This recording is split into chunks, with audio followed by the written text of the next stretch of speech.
Welcome back. If you are joining us today, you are probably what we like to call the learner. Right. You're the kind of person who doesn't just want the headlines. You want to really understand the mechanics behind the shift. And right now, we are living through this massive architectural shift in how the world actually operates. Yeah, we absolutely are. Because when a new technology arrives, it usually follows this familiar curve. It starts as a novelty. Then it becomes a tool you actively pick up and use, like logging into a website to type a prompt. Exactly. It's a conscious action. Right. But the final stage is when the technology just disappears entirely. It becomes infrastructure. You stop thinking about it.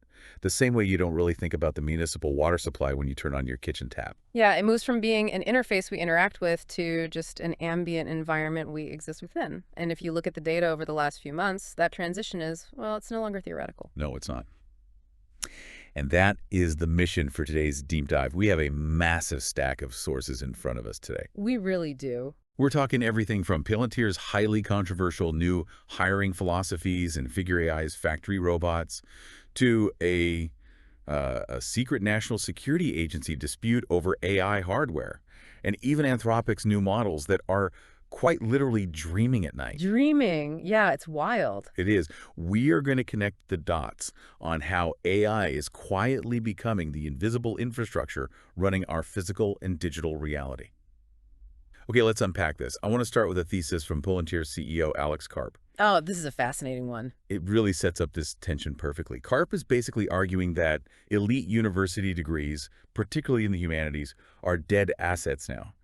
His claim is that AI is going to systematically wipe out routine cognitive work. Yeah, his perspective is highly polarizing, obviously, but he backs it up with a very specific economic framework. Right. In Karp's view, as AI absorbs all these white-collar procedural tasks, there are really only two categories of human labor that remain economically safe. Okay, what's the first one? The first is vocational work. So we're talking about electricians, pipe fitters, the tradespeople who are physically constructing the massive energy-dense data centers that these AI models require.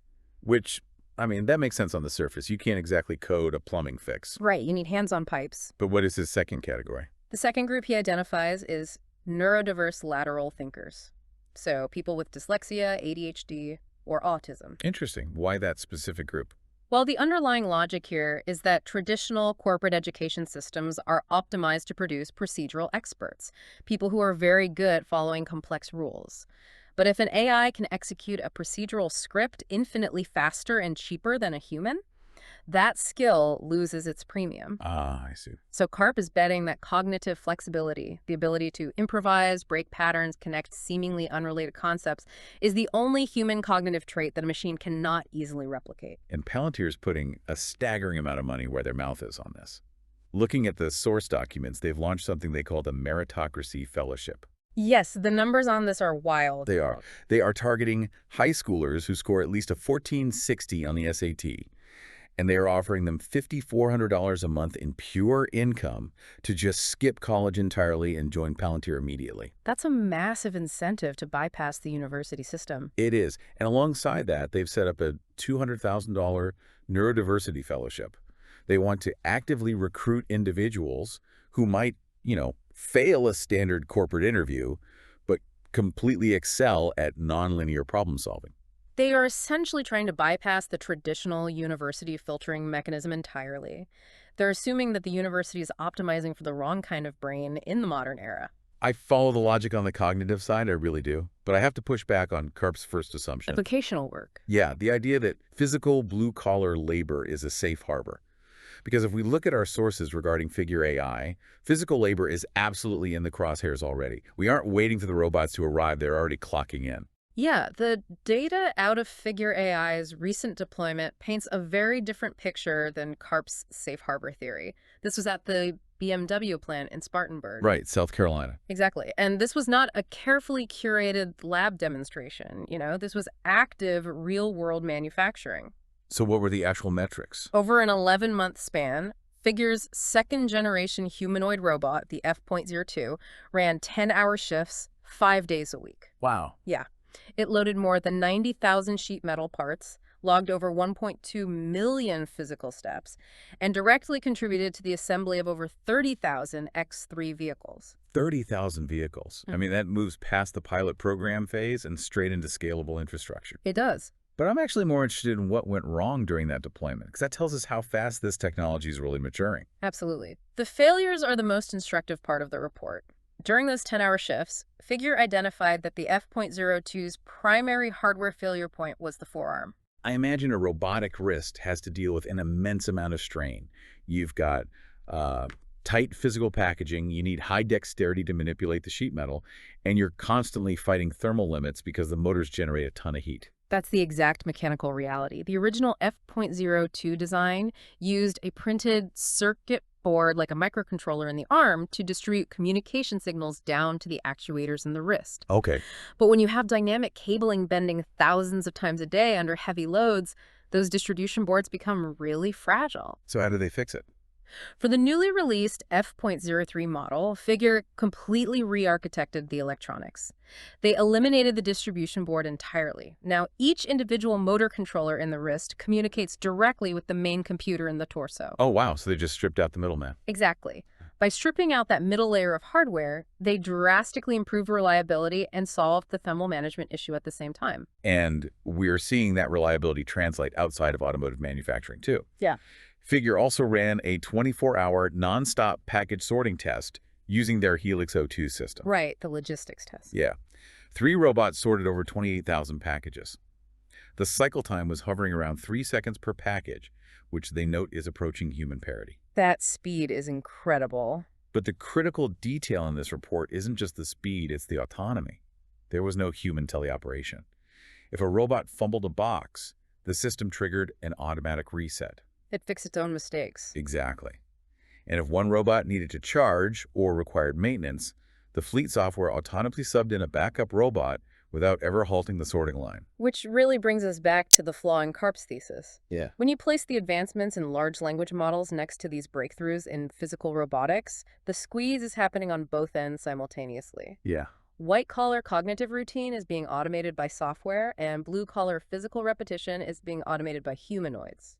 That raises a massive structural question for me.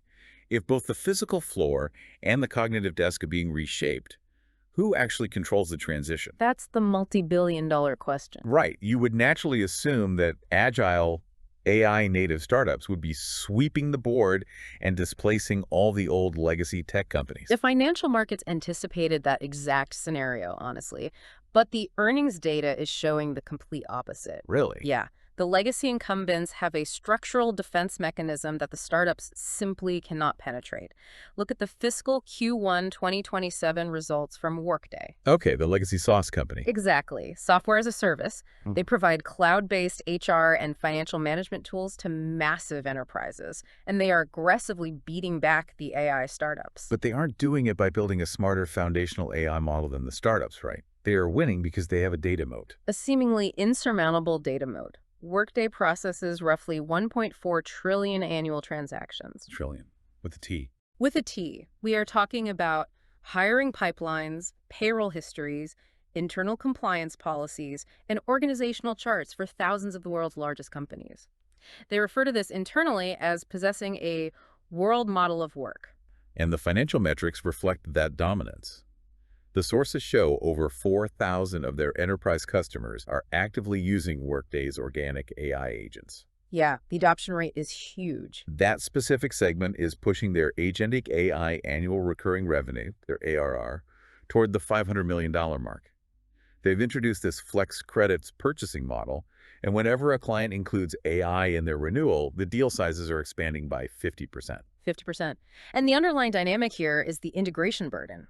Think about it. A startup might develop a highly sophisticated, incredibly fast AI agent for human resources. Right. It's kind of like a startup builds a shinier engine, but the incumbent owns all the roads. That is a perfect analogy. If you are the chief information officer of a Fortune 500 company, it is exponentially easier and way less risky to simply activate an AI agent inside the Workday ecosystem you already trust and pay for. Absolutely. You're not going to rip out your entire corporate system of record and migrate it to an unproven startup. You'd be fired if it failed.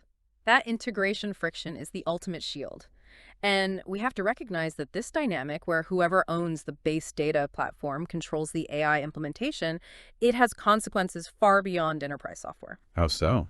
It directly shapes societal knowledge. A recent study out of Trinity College Dublin analyzing Elon Musk's Grokopedia illustrates this perfectly. Let's define what Grokopedia is for a second. It launched with somewhere between 855,000 and 885,000 articles, all entirely generated by AI. Right. But the structural difference between it and Wikipedia is that Grokopedia operates as a closed loop. The public cannot edit it. And that closed-loop architecture fundamentally changes the nature of truth on the platform. When a human community edits Wikipedia, inherent biases certainly exist, but they are contestable. Right, you can fight over it. Exactly. Users can argue in the talk pages, provide counter sources, and eventually reach a rough consensus. Grokopedia replaces that messy human consensus with automated generation. So what did the Trinity College study actually find? The researchers analyzed 18,000 Grokopedia pages against their Wikipedia counterparts. They found a distinct architectural pattern. On culturally sensitive topics involving religion and historical events, Grokopedia systematically leans to the political right. Interesting. And it frequently pulls from lower credibility source material compared to Wikipedia. I'm struggling to see how that happens if an AI is simply synthesizing information. Why does it default to lower credibility sources? Because the AI isn't neutral. It is a reflection of its training parameters and the overarching architecture designed by the model provider. Of course. Without a decentralized community of human editors to flag a poorly sourced claim or debate the nuance of a historical event, whatever bias exists in the underlying algorithm becomes the definitive, uneditable record. So it's that same moat concept. Yes. The data moat we discussed with Workday protecting software revenue, here, that same moat concept is protecting a centralized version of reality. Which means the AI isn't just passively summarizing things anymore. It's actively evaluating the world and making judgments. Yeah. And here's where it gets really interesting. Oh, definitely. Let's look at how this ambient evaluation is happening in our physical environment, specifically with edge-based age estimation technology. To understand this, we really need to separate age estimation from age verification. They are very different things. Verification is absolute. It involves scanning a driver's license or a passport against a government database. It confirms your exact identity. And estimate. Age estimation is probabilistic. The system captures a biometric sample, usually a scan of your face. The AI guesses your age based on visual markers, and then it instantly deletes the image to maintain your anonymity. It operates just like a bouncer at a nightclub. You walk up, the bouncer assesses your face, decides you look over 21, and lets you inside. The moment you cross the threshold, the bouncer forgets you exist. There's no permanent record of your identity being logged. That's exactly how it works. But the challenge is the margin of error. The leading vendor in this space, Yoti, has refined their algorithm to a mean absolute error of about 2.4 years. Okay, 2.4 years. Which is technically impressive. But commercially, it's a massive liability. If a digital platform is legally mandated to restrict access to anyone under 18, a 2.4-year error margin means a 16-year-old could easily be mistakenly granted access. Right. And the engineering solution to that liability is something called a buffer zone. Yes. If the legal requirement is 18, the platform will configure the AI's approval threshold to 21. If the algorithm looks at you and estimates you are 22, you get a frictionless pass. You're straight in. But if the AI estimates you are 19, you fall into that mathematical buffer zone.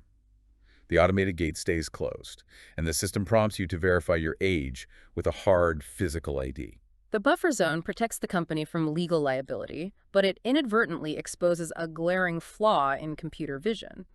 Traditional facial analysis relies heavily on light reflection to map the topography of a face. Okay, so how does that create a bias? Well, lighter skin tones reflect a high amount of light, giving the algorithm clear, high-contrast data points. Darker skin tones, specifically those they classify as types 5 and 6 on the Fitzpatrick scale, they absorb more light. So the algorithm physically cannot see the structural markers it needs to make an accurate guess. Precisely. The downstream effect is that users with darker skin are mathematically far more likely to be underestimated, dumped into the buffer zone, and forced to endure the friction of providing physical ID. Wow. While lighter skin users just pass through effortlessly. How do you solve that? Because, you can't just abandon age gating on the internet, but you also obviously can't deploy a system that inherently discriminates based on the physics of light. You bypass the face entirely. There's a vendor called Niemand that is pioneering gesture-based age classification. Gesture-based. Yeah. Instead of looking at your skin, the AI analyzes the biomechanics of how you physically reach for and interact with your device. They are evaluating the development of your central nervous system. That is wild. It is. The motor control, the reflex latency, and the velocity arc of a 12-year-old's hand movement are fundamentally different from a fully myelinated, mature 30-year-old's nervous system. That is profound. Yeah. The machine is evaluating our subconscious physical reality. It's bypassing demographics completely and reading our literal biology. Exactly. But, if AI is becoming sophisticated enough to evaluate the human nervous system, it also has to be able to evaluate its own logic. Yeah.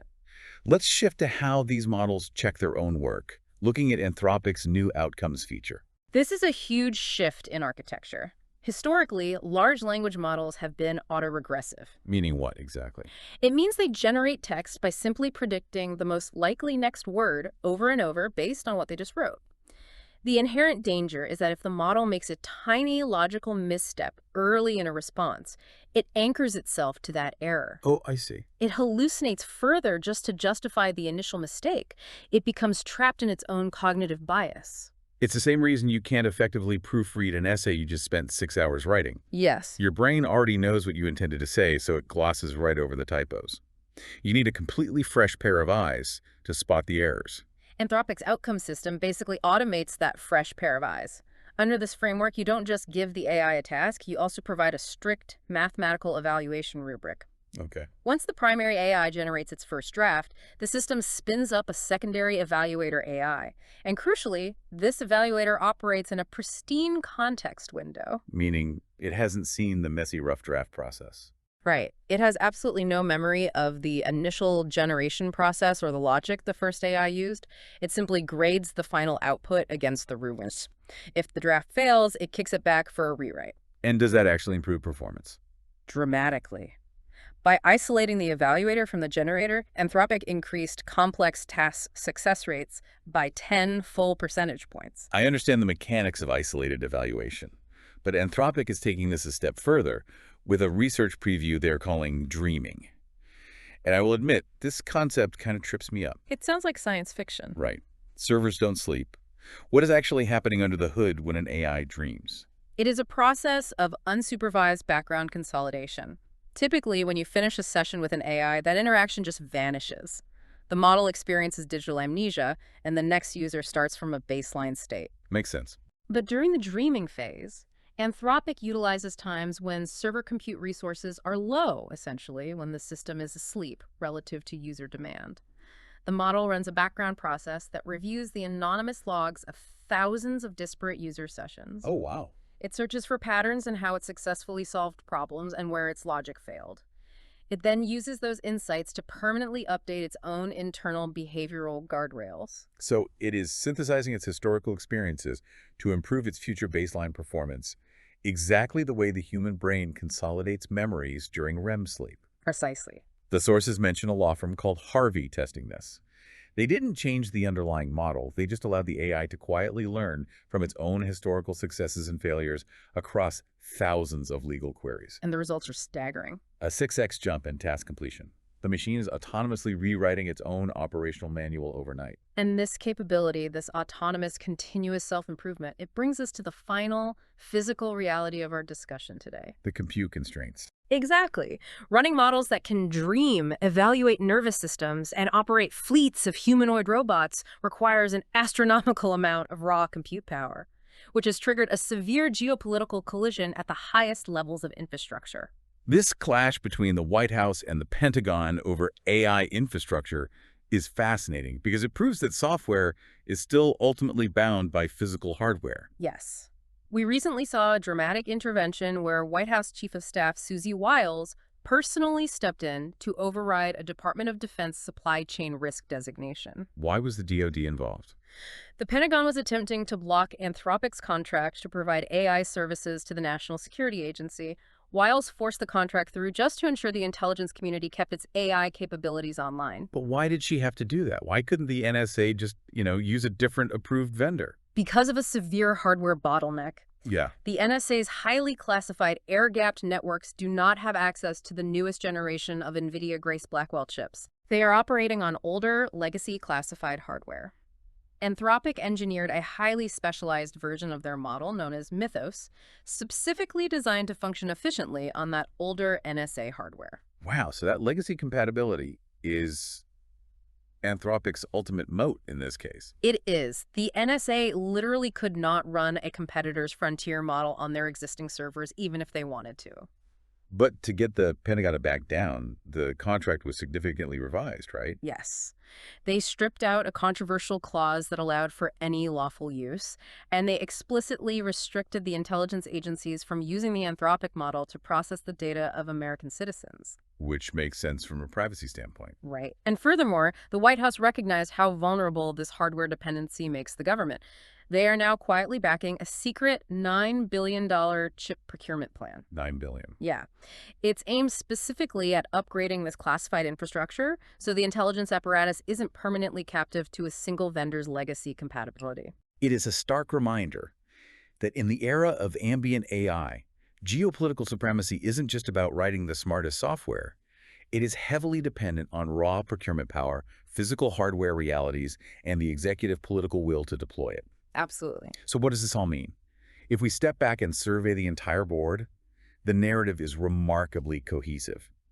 We are watching a technology evolve from a discrete tool into foundational plumbing. That's the perfect way to put it. It is systematically replacing human dexterity on the factory floor, entrenching the power of legacy enterprise software companies, evaluating the biomechanics of our nervous systems to govern access, and utilizing downtime to dream and rewrite its own cognitive guardrails. All at the same time. Right. All of this is requiring such massive physical infrastructure that it is forcing the federal government to rewrite security protocols just to keep the servers powered. We are no longer just adopting AI, we are integrating it into the physical and administrative architecture of reality itself. Which leaves you with one final thought to ponder as we wrap up today.